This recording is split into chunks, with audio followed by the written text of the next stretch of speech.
Assalamualaikum warahmatullahi wabarakatuh. Bagaimana kabarnya teman-teman semua? Semoga selalu diberi kesehatan dan perlindungan selalu. Baik, pada kesempatan kali ini kami dari kelompok 8 yang beranggota Arjun Felani, Ida Safitri, dan Kak Fitri dari kelas IAT 7A akan membahas mengenai desain dan evaluasi pembelajaran Al-Quran dan Hadis. Langsung saja kita ke materinya, yaitu evaluasi pembelajaran. Evaluasi adalah sebuah proses yang dilakukan oleh guru untuk mengukur dan menentukan hasil yang telah dicapai dari suatu kegiatan pembelajaran yang direncanakan untuk mendukung tercapainya tujuan. Pengertian pembelajaran sendiri yaitu kegiatan memilih, menetapkan, dan mengembangkan metode untuk mencapai hasil yang diinginkan. Kemudian, evaluasi pembelajaran yaitu merupakan pengumpulan data untuk mengukur sejauh mana tujuan sudah tercapai dengan mengkombinasikan berbagai macam unsur untuk mencapai tujuan pembelajaran.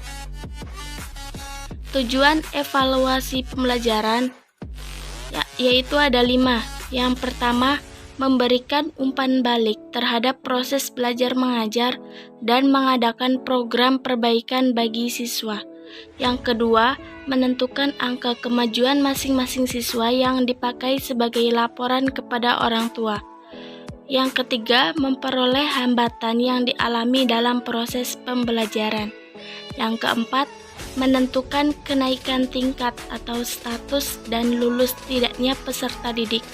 Kemudian yang terakhir, menempatkan peserta didik dalam situasi belajar mengajar yang tepat. Misalnya, dalam menentukan program studi atau jurusan dengan tingkat kemampuan dan karakteristik peserta didik.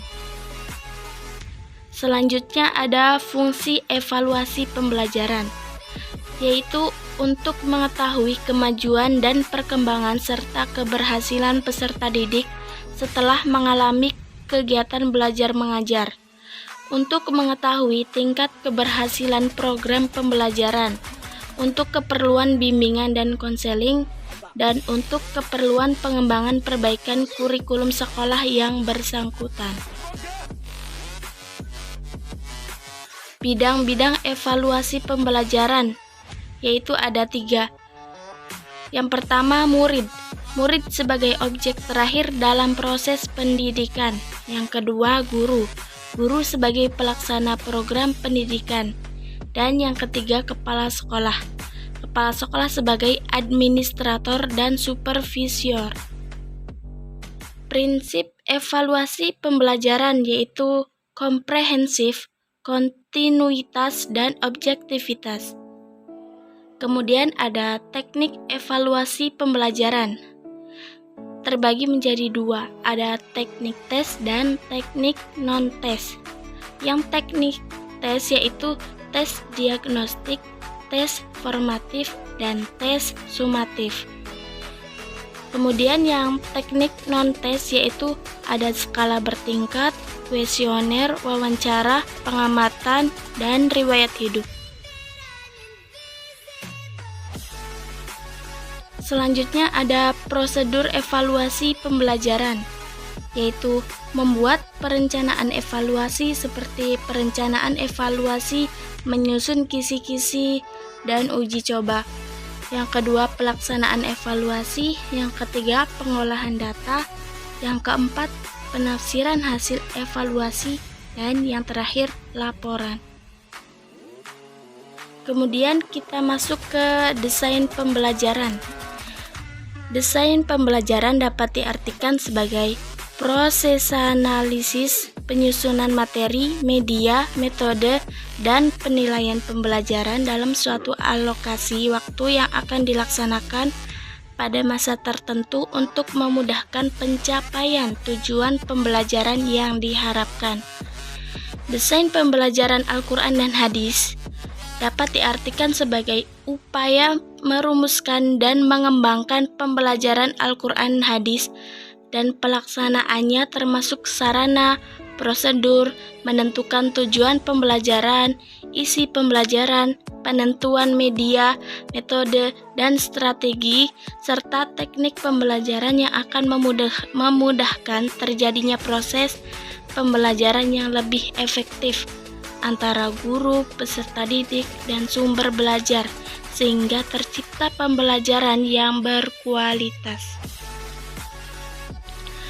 Ada komponen proses pembelajaran.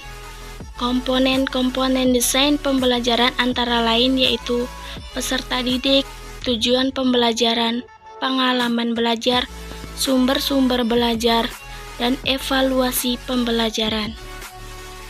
Teman-teman bisa membaca ya, apa sih maksud dari kelima komponen ini?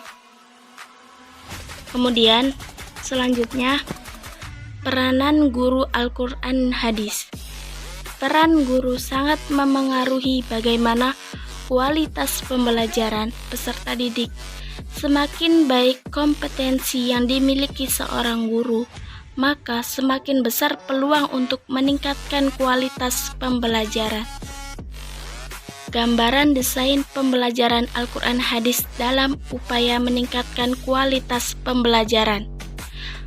Adapun tujuan pembelajaran Al-Quran Hadis dalam Peraturan Menteri Agama Republik Indonesia Nomor 2 Tahun 2008 adalah 1. Meningkatkan kecintaan peserta didik terhadap Al-Quran Hadis.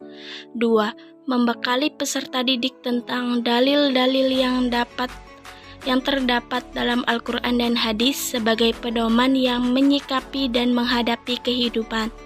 3. Meningkatkan pemahaman dan pengenalan isi kandungan Al-Quran dan Hadis yang dilandasi dengan keilmuan tentang Al-Quran dan Hadis. Guru perlu mempersiapkan diri dengan rancangan yang baik sehingga dapat memudahkan dalam pencapaian tujuan yang telah ditentukan. Guru juga harus memiliki kemampuan dan kompetensi yang memadai dalam mengelola pembelajaran agar tercapai keberhasilan dalam suatu pembelajaran, sehingga peserta didik dapat mengamalkan nilai-nilai yang terkandung dalam Al-Quran dan Hadis dalam kehidupannya sehari-hari. Ada beberapa langkah yang ditempuh guru, yaitu yang pertama, perencanaan pembelajaran, yang kedua, analisis kebutuhan peserta didik, yang ketiga, pelaksanaan pembelajaran Al-Quran dan Hadis, dan yang keempat, evaluasi pembelajaran. Baik, mungkin itu yang dapat kami sampaikan. Semoga dapat bermanfaat dan bisa digunakan sebagaimana mestinya. Kami akhiri, wassalamualaikum warahmatullahi wabarakatuh.